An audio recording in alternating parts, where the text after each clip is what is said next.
الحمد لله نحمده ونستعينه ونستغفره ونعوذ بالله من شرور أنفسنا ومن سيئات أعمالنا من يهده الله فلا مضل له ومن يضلل فلا هادي له وأشهد أن لا إله إلا الله وحده لا شريك له وأشهد أن محمدًا عبده ورسوله أما بعد فإن خير الحديث كتاب الله وخير الهدي هدي محمد صلى الله عليه وسلم وشر الأمور محدثاتها وكل محدثة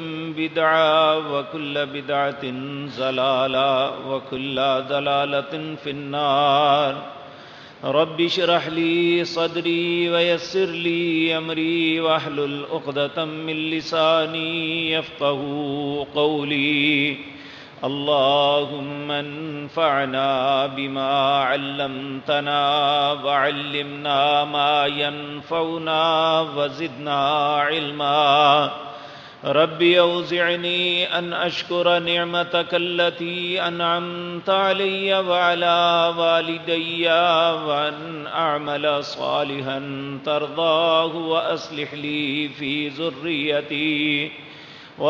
لي في ذريتي إني تبت إليك وإني من المسلمين أعوذ بالله السميع العليم من الشيطان الرجيم بسم الله الرحمن الرحيم وَإِذِ ابْتَلَى إِبْرَاهِيمَ رَبُّهُ بِكَلِمَاتٍ فَأَتَمَّهُنَّ قال إني جاعلك للناس إماما قال ومن ذريتي قال لا ينال عهد الظالمين وإذ جعلنا البيت مثابة للناس وأمنا واتخذوا من مقام إبراهيم مصلى وعهدنا إلى إبراهيم وإسماعيل أن طهرا بيتي للطائفين والعاكفين والركع السجود۔ حضرات محترم، گزشتہ کئی مجلسوں سے سیدنا ابراہیم خلیل اللہ علیہ السلام کی سیرت کے مچ پہلو آپ کے سامنے عرض کر رہا ہوں۔ آج کی مجلس میں سیدنا ابراہیم علیہ السلام کے سیرت کے ان پہلوؤں کا تذکرہ عرض کرنا ہے جن سے میں اور آپ ہر انسان ان سے دوچار ہوتا ہے۔ تو یہاں میرے اور آپ کے سوچنے اور فکر کی بات یہ ہے کہ ہم میں سے کتنے مسلمان ہیں جو سیدنا ابراہیم خلیل اللہ کی اس سیرت کے اس پہلو کے اوپر پورے اترتے ہیں، اور کتنے ہیں جو اس معاملے میں ناکام و نامراد اپنی زندگی ختم کر لیتے ہیں۔ اس میں کسی اور کو فتویٰ دینے کی ضرورت نہیں ہے۔ جب میں یہ گزارشات آپ کے سامنے رکھوں گا تو ہر انسان کا اپنا دل جواب دے گا کہ میں کہاں کھڑا ہوں۔ تو میرے عزیز بھائیوں، آج سے پہلے جتنی باتیں ہوئی وہ ایک نبی اور اس کی دعوت کی حیثیت سے تھی۔ ہم نہ تو اللہ کے نبی ہیں، نہ اتنی بڑی آزمائشوں کے قابل ہیں کہ ہم یہ آزمائشیں برداشت کر سکیں۔ اس لیے اللہ کسی انسان پہ ایسی آزمائش نہیں ڈالتا جس کو ادا کرنے کی وہ طاقت نہیں رکھتا، اور بلکہ خصوصاً جناب محمد الرسول اللہ صلی اللہ علیہ وسلم آپ کی امت کے لیے یہ دو آیات جو سورۃ بقرہ کی آخری ہے، اس میں جو انعامات دیے ہیں پہلے کسی امت کو یہ عطا نہیں ہوئے۔ ان میں ایک یہ تھا ربنا ولا تحملنا ما لا طاقت لنا بہ، اے اللہ مجھ پہ وہ بوجھ نہ ڈالنا جس کے اٹھانے کی طاقت میرے اندر نہیں ہوگی۔ تو اللہ نے فرمایا تھا نعم، میں تیرے لیے وہ بوجھ نہیں ڈالوں گا جس کی اٹھانے کی قوت تیرے اندر نہیں ہوگی۔ تو ہمیں اس بات پہ اللہ کا شکر ادا کرنا چاہیے کہ ہمیں کسی ایسی آزمائش میں مبتلا نہیں کیا جاتا جو ہمارے بس کے اندر نہ ہو۔ تو میرے عزیز بھائیو، اب آج کی مجلس میں جن پہلوؤں پہ مجھے اور آپ کو غور کرنا ہے وہ یہ ہے کہ سیدنا ابراہیم علیہ السلام جب قوم کے ساتھ بھی کلیش ہو گیا، بالآخر آپ کو ملک سے، شہر سے نکال دیا گیا، آپ کو ہجرت پہ مجبور کر دیا گیا۔ سیدنا ابراہیم خلیل اللہ عراق سے نکلے اور بیت المقدس فلسطین کی جانب اللہ کے حکم سے چل پڑے۔ اور جب یہ سفر تھا، یہاں ایک قابل غور بات یہ ہے کہ انبیاء اور صالحین کا طریقہ ہے، کیونکہ اللہ دعا تو ہر وقت قبول کرتے ہیں، لیکن جب انسان سفر کے اندر ہوتا ہے اللہ بندے کی دعا کو اسپیشل قبول کرتے ہیں۔ اب اس سفر کے اندر ابراہیم علیہ السلام چلے تو کہنے لگے مجھے اپنی منزل کی خبر تو نہیں، انی ذاہب، میں اب چل پڑا ہوں، ربی سیہدین، میرا رب میری رہنمائی کرے گا کہ مجھے کیا کرنا ہے، مجھے کہاں جانا ہے، مجھے کیسے کرنا ہے، یہ میری رہنمائی میرا رب کرے گا، میں اس کی رہنمائی میں چلوں گا۔ آپ اندازہ لگائیں کہ ایک اولو العزم پیغمبر، ایک پارسا اور متقی انسان، ایک اللہ کے دوست اور خلیل، اس کی سوچ یہی ہونی چاہیے کہ چاہے زندگی کا چھوٹا سا معاملہ ہے یا بہت بڑا فیصلہ، وہ انسان اللہ کے حکم کو مد نظر رکھتے ہوئے ہی کرے۔ نبی کریم نے ہمیں حکم دیا کہ تم کوئی بھی کام کرنے لگو تو استخارہ کرو۔ استخارہ کیا ہے؟ یہ ایک دعا ہے جو اللہ سے خیر طلب کی جاتی ہے۔ اللہم انی استخیرک، اے اللہ میں تجھ سے سوال کرتا ہوں خیر کا، بعلمک، تیرے علم کے مطابق، واستقدرک، اور تیری قدرت کے مطابق، فإنک تقدر ولا اقدر، تو قدرت رکھتا ہے، تو طاقت رکھتا ہے، میں طاقت نہیں رکھتا، فإنک تعلم ولا اعلم، تو جانتا ہے میں نہیں جانتا، مجھے نہیں پتا اس کام میں خیر ہے یا شر۔ اللہم ان کنت تعلم ان ھذا الامر خیر لی فی دینی ومعاشی وعاقبت امری فاقدرہ لی، اے اللہ یہ کام جو میں کرنے لگا ہوں، اے اللہ اگر یہ میری دنیا کے لیے، میری معاش کے لیے، میرے معاملات کے لیے بہتر ہے تو اے میرے اللہ اسے میرے مقدر میں کر دے، ثم بارک لی فی، پھر اس میں برکت نازل فرما دے۔ اور ہر اچھے انسان کی یہی طریقہ، یہی طرز عمل ہونا چاہیے جو سیدنا ابراہیم کا تھا کہ شہر والوں نے شہر سے نکالا، کہا انی ذاہب، میں اب جا رہا ہوں، ربی سیہدین، میرا رب میری رہنمائی کرے گا کہ مجھے اب کیا کرنا ہے۔ تو یہ بھی ایک رہنمائی لینے کا طریقہ ہے کہ انسان استخارہ کر کے اللہ سے دعا کرے، اللہ سے خیر طلب کرے، اللہ اسے ضرور خیر عطا فرما دیتے ہیں۔ اور جب یہ چل پڑے اللہ کی رہنمائی میں، جس طرح اللہ نے چاہا اس طرح اپنے سفر کا آغاز کیا، تو پھر اپنے اکیلے پن کا احساس ہوا کہ میں تو اکیلا ہوں، میں اور میری بیوی، اولاد کوئی نہیں ہے، یہ معاملہ کیسے چلے گا؟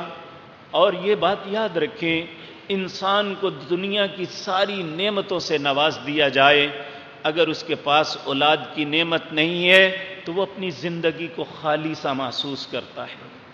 وہ سمجھتا ہے کہ میری زندگی ایک بے مقصد زندگی ہے۔ اگر اولاد ہو تو اس کا ایک مقصد بن جاتا ہے، اولاد کی تربیت، اس کی پرورش، اسے پالنا، اسے کام پہ لگانا، پھر وہ بڑھاپے کے اندر اس کی لاٹھی بننا۔ یہ ساری سوچ انسان کی زندگی کی جتنی سٹرگل ہے، کوشش ہے، وہ اسی بات کے گرد گھومتی ہے۔ اب سیدنا ابراہیم اللہ سے دعا کرتے ہیں کہنے لگے رب ہب لی من الصالحین، اللہ مجھے نیک بیٹا دے دے۔ اور یاد رکھیں صرف اولاد مانگ لینا کافی نہیں ہے۔ ابراہیم کی سیرت علیہ السلام سے ہمیں یہ بات ملتی ہے کہ صرف اولاد کو نہیں مانگنا، نیک اولاد کا مانگنا ضروری ہے، کیونکہ نیک اولاد ہی ماں باپ کا سہارا بنتی ہے، نیک اولاد ہی ماں باپ کی عزت کا سبب بنتی ہے۔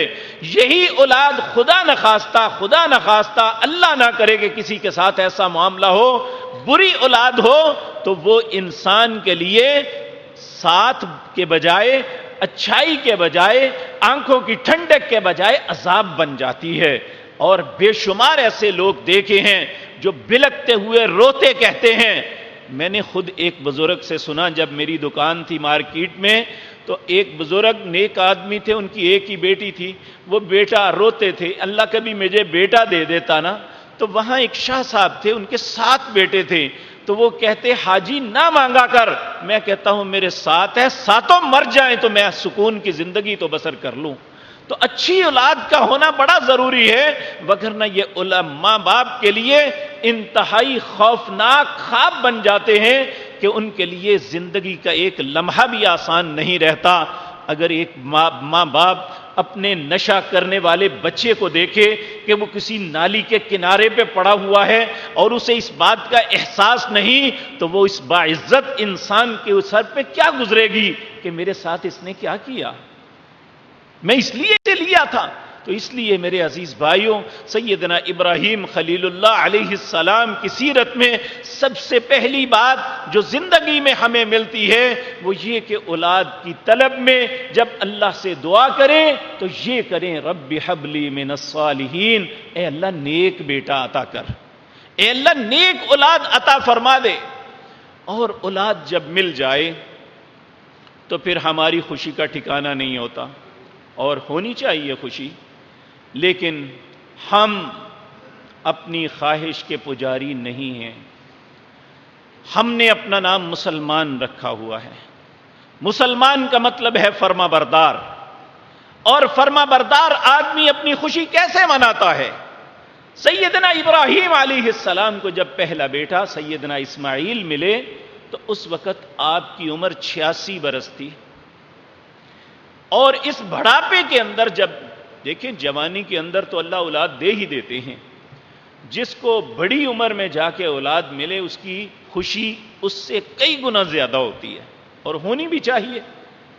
اب بڑھاپے کے اندر جب اللہ نے اولاد دی تو ہماری طرح نہ تو وہاں کوئی ناچ گانے کی محفل ہوئی، نہ مخنث نچوائے گئے، نہ ڈھول کی تھاپ پہ خود ناچے، بلکہ کیا کیا، اور جس خوشی کا جس انداز کا اختیار فرمایا اللہ کو اتنا خوبصورت لگا، اللہ نے ابراہیم علیہ السلام کے نام پہ قرآن میں ایک سورت بنائی، اس سورت کے اندر اس بات کا تذکرہ کیا۔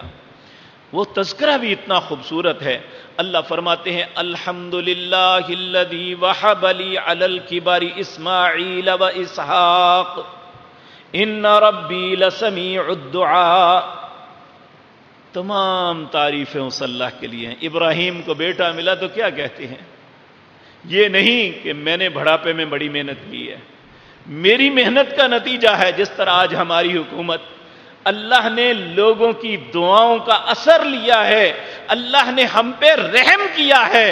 بہت سے صالح اور نیک لوگوں نے رو رو کے اللہ سے التجائیں کی تھی اس معاملے میں، اے اللہ اس قوم پہ رحم کر دے، یہ پہلے سے ہی حکمرانوں کے ظلم کا شکار ہیں، اے اللہ اس کورونا کی وبا میں تو ان کا مددگار بن جا۔ اللہ نے رحم کیا، اس وبا کو ٹالا، اور یہ بد نصیب اپنے کھاتے میں ڈالتے ہیں کہ ہماری بہتر حکمت عملی کے ساتھ ہوا۔ تم نے حکمت عملی کی کون سی تھی؟ تو میرے عزیز بھائیوں، اللہ رب العزت کے ہاتھ میں ہے۔ تو یہ نہیں ابراہیم علیہ السلام نے کہا کہ اب میری محنت کا نتیجہ نکل آیا، یہ نہیں کہا الحمدللہ، تمام تعریفیں اس اللہ کے لیے ہیں۔ وہب لی، اس نے مجھے دیا ہے، اس نے دیا ہے۔ میری استطاعت نہیں تھی، مگر نہ میری تو ساری جوانی اس طرح گزر گئی۔ جس وقت انسان کو بڑا مان ہوتا ہے اپنی جوانی پہ، اس وقت نہ ملا، تو اگر بڑھاپے میں ملا تو وہب علی، اس مالک نے مجھے عطا کیا ہے۔ علی الکبر، ساتھ یہ بھی کہا بڑھاپے کے اندر دیا ہے۔ اسماعیل و اسحاق، پہلے اسماعیل دیے اور اس کے بعد 86 اور 100 سال کی عمر میں اللہ نے دوسرا بیٹا اسحاق دیا۔ الحمدللہ، یہ ہے خوشی، یہ ہے اللہ کا شکر اور اس کا احسان، اس کو ماننا، تسلیم کرنا۔ الحمدللہ، تمام تعریفیں اللہ کے لیے ہیں۔ الذی، اللہ وہ ذات پاک ہے، وہب لی علی الکبر، جس نے بڑھاپے کے اندر مجھے دیے کیا؟ اسماعیل و اسحاق، اسماعیل بھی دیے اور اسحاق بھی دیے۔ پھر یہ کہا ان ربی لسمیع الدعاء، اے اللہ میں تیرا کس طرح شکر کروں، تو نے دعاؤں کو قبول کر لیا، تو نے میری التجاؤں کو سن لیا، میری التجا مان لی۔ اب جب اولاد مل گئی تو ہر انسان اپنی زندگی میں اولاد کی پلاننگ شروع کر دیتا ہے۔ میں نے اسے کیا پڑھانا ہے، میں نے اسے کیا کرنا ہے۔ اگر ڈاکٹر ہے تو وہ چاہتا ہے میرا بیٹا ڈاکٹر بنے، انجینئر ہے تو اس کی دل کی مرضی ہوتی ہے کہ میرا بچہ بھی میرے کام کو آگے چلائے، ایک صنعت کار ہے تو اس کا ارادہ یہ ہوتا ہے کہ میرا بچہ بھی ایک اچھا صنعت کار بنے۔ علی ھذا القیاس ہماری پلاننگ یہ ہوتی ہے، ہم اس پلاننگ پہ کام شروع کر دیتے ہیں کہ اس کی تربیت کیسی کرنی ہے۔ لیکن ایک اللہ کے نبی، اس کی سب سے پہلی اولاد کے متعلق سوچ کیا آئی؟ اپنی اور اپنی اولاد کے متعلق کیا سوچ آئی کہ میں نے کیا کرنا ہے، کیا لینا ہے اس کے لیے؟ وہ اگلی آیت میں اللہ فرماتے ہیں، پھر اگلی دعا اولاد ملنے کے بعد جو کی وہ یہ تھی، یہ نہیں کہ اللہ میرے بیٹے کو بہت بڑا کاشتکار بنا دے، اے اللہ میرا بیٹا بہت بڑا صنعت کار بن جائے، میرا بچہ دنیا کا حکمران بن جائے۔ میرے عزیز بھائیو، مانگا تو کیا مانگا، حقیقتاً حکمرانی کامیابی نہیں ہے، اصل کامیابی اس رستے پہ ہے جو ابراہیم نے مانگا تھا۔ کیا مانگا؟ ہاتھ اٹھائے، التجا کرتے ہیں، رب اجعلنی مقیم الصلاۃ ومن ذریتی، اے اللہ مجھے بھی نمازی بنا، میرے بچوں کو بھی نمازی بنا۔ میرے عزیز بھائیو، یہی وہ رستہ ہے جس پہ چل کے انسان خود بھی کامیاب ہو سکتا ہے اور اولادیں بھی اس رستے پہ چل کے کامیاب ہو سکتی ہیں۔ اس کے علاوہ دوسری کوئی سیڑھی نہیں ہے۔ اگر کسی انسان کی زندگی میں نماز نہیں ہے، اگر کسی کی اولاد کی زندگی میں نماز نہیں ہے، نہ وہ کامیاب ہے نہ اس کی اولاد کامیاب ہے، چاہے اس کے پاس دنیا کی ساری دولت بھی اس کے قدموں میں آ جائے۔ میرے پیارے بھائیوں، اللہ کے نزدیک اس نماز میں سب سے ہلکی نماز، سب سے چھوٹی نماز فجر سے پہلے 2 رکھتے ہیں۔ سید عائشہ صدیقہ رضی اللہ تعالی عنہا فرماتی ہیں کہ نبی کریم صلی اللہ علیہ وسلم جن کی نماز بڑی ہی خوبصورت، بڑی طویل نماز ہوا کرتی تھی، لیکن فجر سے پہلے جو 2 سنتیں پڑھتے ہیں، آپ فرماتی ہیں ہمیں بعض اوقات ایسے احساس ہوتا کہ آپ نے سورۃ فاتحہ بھی پڑھی ہے یا نہیں، یعنی بڑی جلدی کے ساتھ اس کے رکوع سجود قیام کرتے۔ یہ سب سے ہلکی نماز ہے، اور یہ جو سب سے ہلکی نماز ہے اللہ کے نزدیک اس کی قدر و قیمت کیا ہے؟ نبی کریم صلی اللہ علیہ وسلم نے فرمایا دنیا کے سارے خزانے ایک طرف رکھ دو، ایک شخص 2 رکعت نماز فجر سے پہلے سنت ادا، فرض نہیں، فرض کا جو اجر ہے وہ اس سے بہت بڑا ہے، صرف فجر سے پہلے، فجر کی نماز سے پہلے 2 رکعت سنت ادا کر لے، دنیا کے سارے خزانے خرچ کر دو، اللہ کو اس سے زیادہ فجر کی 2 سنتیں اچھی لگتی۔ تو اس لیے اللہ کی نظروں میں جس چیز کی قیمت ہے وہ ہمارے مال کی نہیں۔ ان اللہ لا ينظر الى صورکم واموالکم، نہ اللہ تمہارے چہروں کو دیکھتا ہے نہ تمہارے مال کو دیکھتا ہے،